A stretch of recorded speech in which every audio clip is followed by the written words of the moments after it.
One of the most fascinating aspects of the Mughal period is a range of sources that it offers to the scholar of history. Dominating this entire range is the prolific work of Abul Fazl, court historian and imperial chronicler. In the earlier part of this program series, we had delved into his work, Akbarnama, perhaps the most significant Persian language historical source in Indian history. We had examined the methods and the methodologies of history writing, looking at the novel techniques that he employed to write the history of Mughal rule. There were a few occasions when Abul Fazl was critical of Akbar, but in a larger sense his mandate was clear: a court historian idealizing his patron and elevating him to a semi-divine status.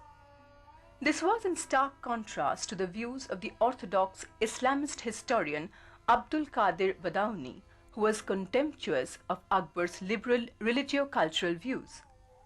Abul Fazl's classmate was Abdul Qadir Badauni, who wrote this Muntakhabul Tabarik. Badauni was also the student of Abul Fazl's father, Sheikh Mubarak.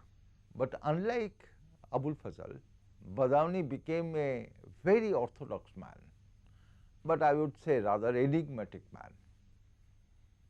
He was a fundamentalist, if we call it in modern parlance, believing in the outer rituals of Islam, but very well learned in Islamic theology. He knew Sanskrit very well. He was an excellent mathematician. He knew Indian astrology. He knew Indian music. He knew Persian music, and he could play Satranj, the earlier Indian version of chess, modern chess, very well. Now, Badauni refused to be a mansabdar when Akbar offered him. So, Akbar asked him to translate three books from Sanskrit: Batrisi Singhasan, Ramayana and Mahabharata, which he did very reluctantly, stating very clearly that he did not like to do this because these are the religious books of the Kafis. Now, Badauni has a grievance against Akbar because Abul Fazl had rose so high and he had not that kind of a position. So, he stated and he showed with some evidences that Akbar was trying to destroy Islam, that Akbar was against Islam, he had left Islam, he was trying to destroy Islam. This was the line that was taken by Vincent Smith in the 20th century in his book Akbar the Great Mughal, and this had caused quite a bit of controversy. Happily, it has died down now, because now it has been established that Akbar did not leave Islam at all. He remained, although one might say that he believed in toleration, but he remained in Islam. He has his own personal view of Akbar's empire and a personal interpretation of history. He is very hostile to the idea that why Akbar's empire is not a theocracy, why it is not an Islamic empire, and he sees most of the things with this eye and criticizes them.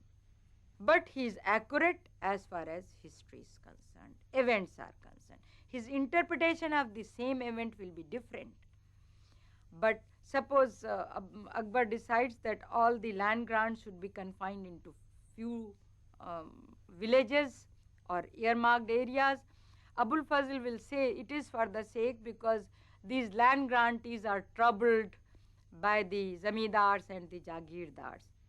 Badayuni shamelessly will tell you because on the strength of the same document, the grantees were going to different, small grantees were going to different places and getting the land at different places. While they were supposed to take at one place, they were showing it at different places. Just to do away with this practice, these got consolidated at one place, so you can't duplicate your grant from one place to another. And that therefore this is a very wrong measure, a harsh measure, harsh against the ulamas or the divines. So you have a different interpretation, but the narration of the event, the date and other things are. Another merit of Badayuni is that he really takes you into the era about which he is writing. All gossip, all how people used to live, how he himself fell in love, how the nobles were acting. He really brings the period before your eyes. He will give you all details of those sort of things. How Akbar decided that on the wine shops, woman should be the main salesperson, because if a woman is standing there, then the men behaves a little better. So you know the social history without that really being said very explicitly, but you can understand the society, which is implicit what he is talking about. He writes another book, Najat-e-Rashid, where he appears a different person, where he criticizes that why Muslims have more than one wife, and he praises Hindus that they only are loyal to one wife. He says, look at these Muslims, they think the only pious act is to keep on filling their stomach with beef or with meat. Why couldn't they live normally? So all those sort of criticisms and other things you find in Najat-e-Rashid, a very good book on what you will say akhlaqiyat and ethics of the period. So this is another interesting aspect of Badayuni. The sheer range of Badauni's writing is impressive, but the book that has immortalized him is a three-part Muntakhab-ut-Tawarik. The first part is a history of the Delhi Sultanate. The second part looks at the 40 years rule of Akbar. The third part, known by the generic name Tazkirat, looks at important contemporaries from diverse backgrounds. Here he angrily excludes the grandees of Akbar's court, as he considered them as corrupting influence on the emperor's religious views. There are other influential but less controversial historians who have dominated history writing during Akbar's reign. The other person who wrote during the time of Akbar was Nizamuddin Ahmad, who was the Bakshi of the Mughal Empire. He wrote Tabaqat-e Akbari. This is a straightaway political history. The only point perhaps in favor, if one would look at it from that point of view, that he did not get himself involved in the religious debates. In Tabaqat-e Akbari, he deals with each region at least from the 12th century onwards, and because he doesn't know any other language, he knows only Persian, so he can't go beyond 12th century, but 12th century onwards, until it merges or mingles in the Mughal Empire by being conquered by Akbar. So Tabaqat means regions. So all regions of India, including parts of South India and Gujarat and Dakhin, are dealt with till they become the part of the Mughal Empire, and then in the second volume he writes about Akbar's India. This is further taken back by Farishta, Abul Qasim Farishta, in his Tarikh-e-Farishta or Gulshan-e-Ibrahimi, the other correct name for it, where he gives you a very inaccurate, sketchy history of peninsular India, Malabar and Kerala and other places. But in spite of that, whether the history is accurate or inaccurate, because he has no sources, he didn't know Sanskrit, there is now India as India there. Parts which have not come under the control of the Mughal Empire, all are also part of India. So you can envision India in that part of history. The prolific writing of history that happened during Akbar's rule slowed down during the rule of his son and successor Jahangir. The most significant work of this period was the imperial autobiography Tuzuk-i-Jahangiri or Jahangir-Nama, which gave some interesting glimpses of the times. Objective history writing flourished again during the rule of Shah Jahan, Akbar's grandson. Shah Jahan ascended the throne in 1628 after the death of Jahangir, and he immediately ordered that a book should be written, book on history should be written of his reign, which would surpass Abul Fazl's Akbarnama. For this purpose, two historians were appointed. Jalaluddin Tabatabai was one, and Muhammad Amin Kazvini another. They worked for many years from the archives and wrote 2 volumes. The 3rd volume they could not complete, which they had planned. This was completed by another person named Muhammad Waris. Padshah-Nama, as this book was called, was meant to match Akbarnama in scope and importance. The arbitrary change of dating system by Shah Jahan, ostensibly under pressure from orthodox ulemas, made the rewriting of Padshah-Nama unavoidable. Abdul Hamid Lahori's profile as a man of faith made him an ideal candidate for the job. 3 different historians write about different period. Qazvini writes for the first 10 years, then Lahori goes back to the entire period, first 20 years, and then Waris the last 10 years. One doesn't know why Shah Jahan's Qazvini is stopping writing and Lahori is again writing that. One reason given is that Shah Jahan changed the era from the Ilahi era, which was solar, to Hijri era, which was lunar. So all dates have to be converted, and Qazvini last all concerned with that, and he stopped writing, and Lahori gave both the era and continued to write. So perhaps one doesn't know whether this was the reason. Another reason assigned is that Shah Jahan started changing his religious policy from the 10th regnal year, and Lahori wrote in a different manner. But Lahori is again following Akbarnama, not as difficult a language as that of, and courtly a language as that of Abul Fazl, not so magnificent, but is still a courtly language.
Now, Shah Jahan's later years, we know, are full of troubles.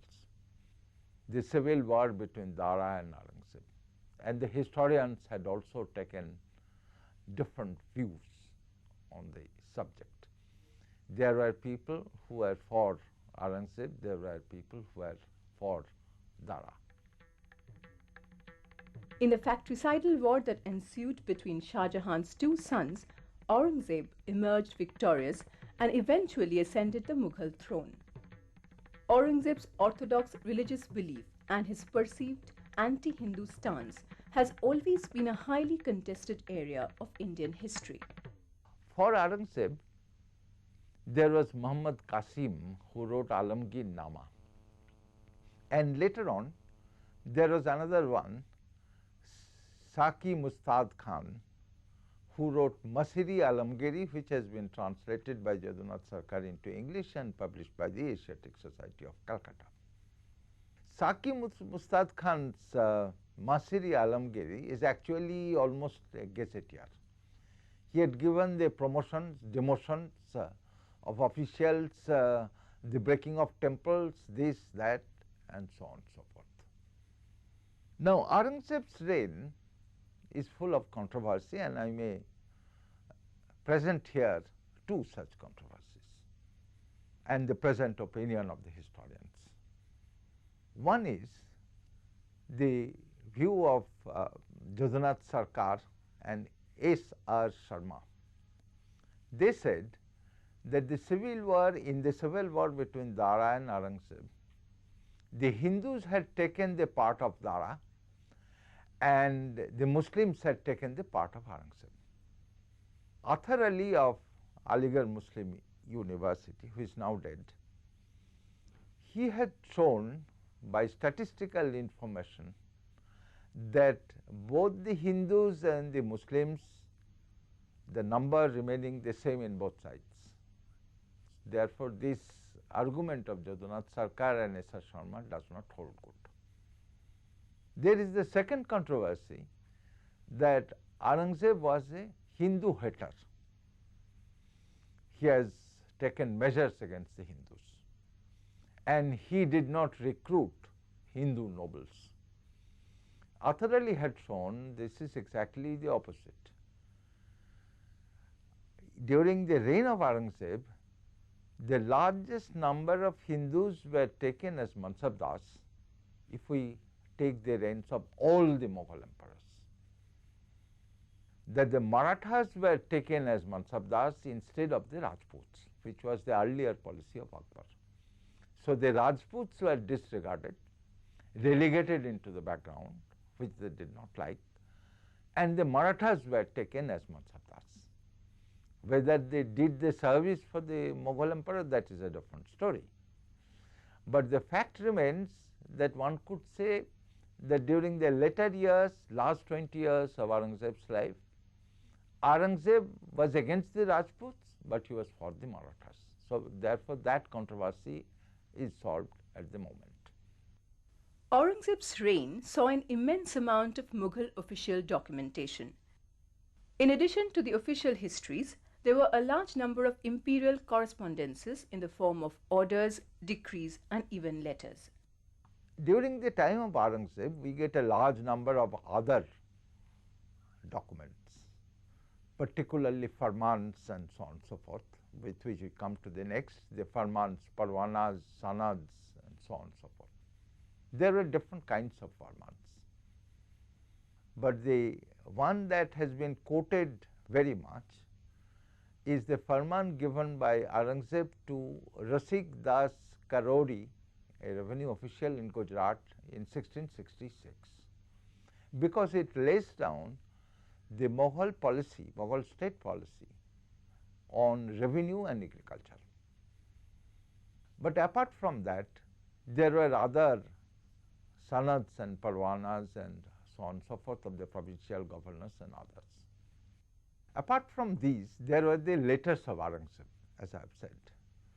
In these letters, which are mostly personal, but the letter of the Mughal emperor is always official. For example, I may quote one, give a brief gist of one. Aurangzeb was writing to his grandson Azimuddin, who was the provincial governor of Bengal, Subadar as they call him, during the late 17th and early 18th century. And Aurangzeb first of all was asking for mangoes, which he liked very, very much. Then he was saying that you should not sit on the charpai, because people would think that you are the emperor and not myself. You should sit on the ground. These kind of things are written there. Now, apart from these letters, there were certain other provincial works, Persian, in Persian language. I may refer to, there are several. One is by Mirza Nathan, who was the son of the Subadar Islam Khan in early 17th century Bengal. It is called Baharistani Kaibi. The importance of this book, which has been translated in English from Guwahati in 1936 by Dr. M. I. Bora in 3 volumes. The importance of the book lies in this, that it gives the history of the establishment of the Mughal rule in Bengal, the defeat of the turbulent Zamindars, and so on and so forth, other measures taken.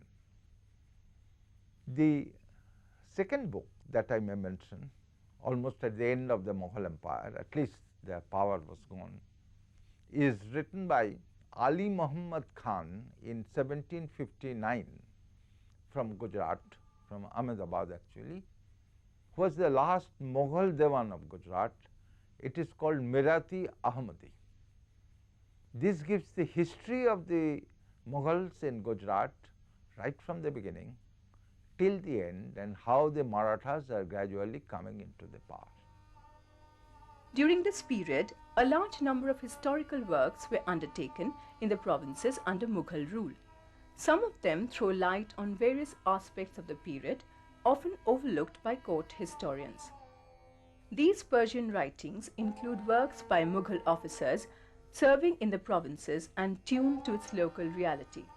And contrary to popular belief, many of these officers were Hindus.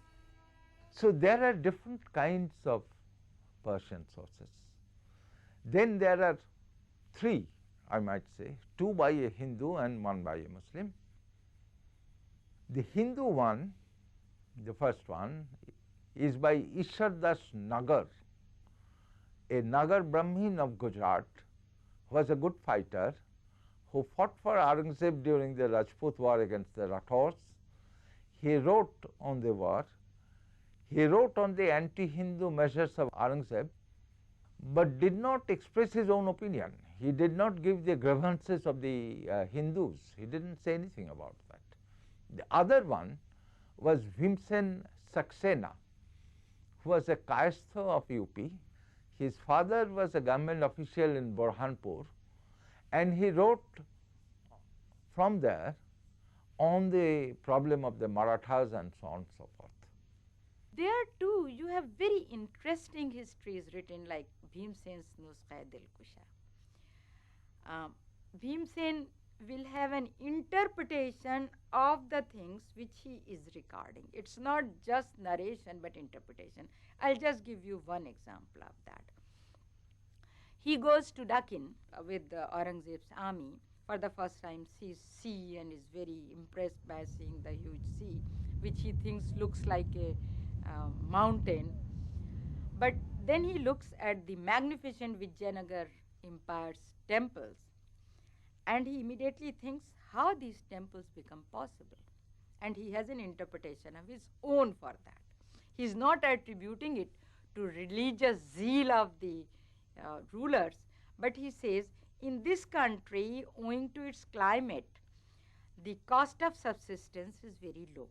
People can just live on pulses, curds, and rice, coarse rice. And the productivity is very high. This is a very fertile land. So the rulers can collect much higher land revenue. Since they collect higher revenue, they have money enough to get these temples built. So the idea that empire has less to do with religion or rulers have less to do with religion, but there is an economic interpretation of it, follows over there. His loyalty to the Mughal empire continues. His concern is not that jizya, the poll tax, has been imposed on non-Muslims. His concern only is that lakhs are collected, hardly pennies reach the imperial treasury. So you have a loyalty and an interpretation and a view of history, which might be very narrow, very personal, but it is not just the narration. There are 2 other language sources which I might mention. One is the old Rajasthani letters from the Mughal court to Rajasthan. Every Mughal court used to have the proceedings in the Darbar openly read of what happened yesterday.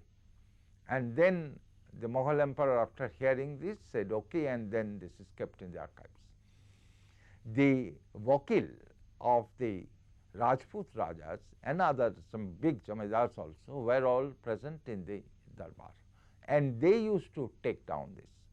The most interesting episode that could be found from this is the flight of Shivaji from Agra, and this had been given in detail in this what is known as Akbarat.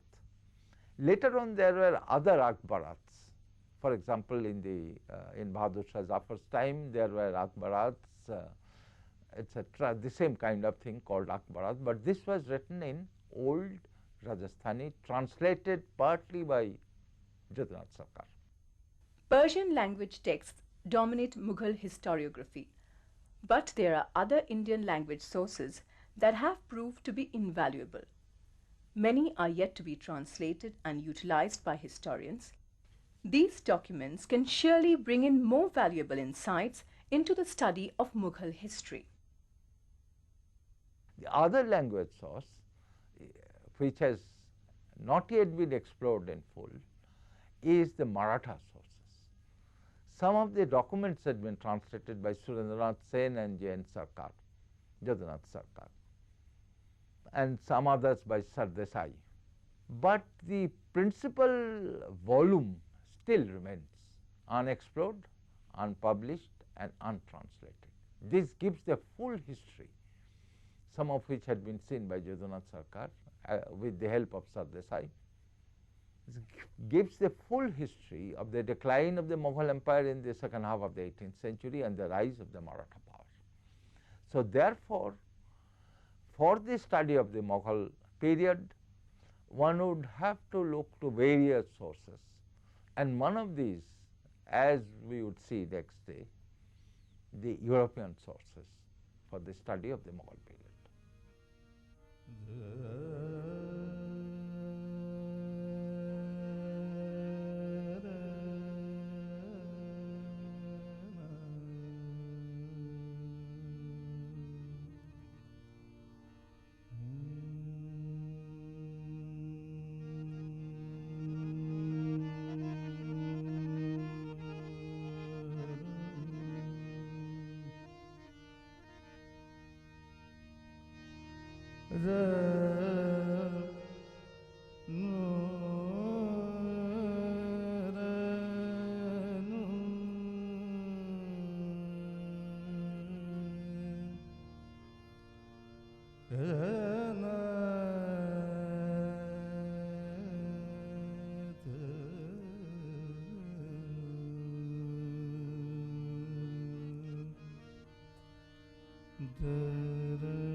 na